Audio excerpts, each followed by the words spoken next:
Eh, ako naman ang video nyo kasi lagi na lang kayo binibidyoan ko. Kung ginagawa ko na to na lumusot ang preno, lumulubog. Pag inaapakan, lumulubog. Yun lang nga.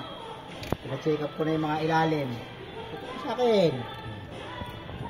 Lagi silang masaya. Tutok mo dito, tsaka sa akin. Ayun nga, nakatutok ka. Sinikat naman ako sa YouTube eh. Mag-subscribe na kayo ha.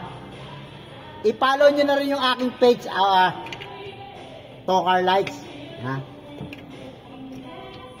Tokar Lights. And hit the bell. Ha? Hit the bell.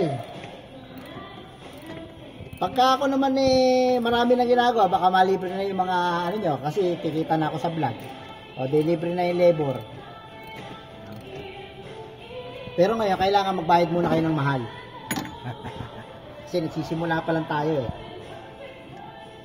Ang problema nito, lumulubog yung preno kapag ka naka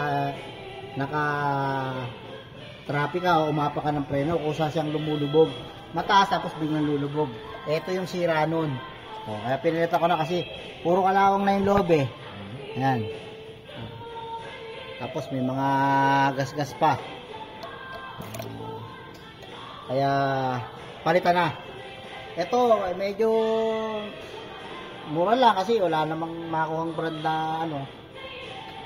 2,950 ang bili ko. Tapos brake fluid na malaki, kinuha ko na yung brake fluid na malaki kasi 200 yung 500 ml, 300 naman yung 1 liter. Dito na ako sa 1 liter, nagdag lang ako ng 100 piso. Naka na yung malaking brake fluid.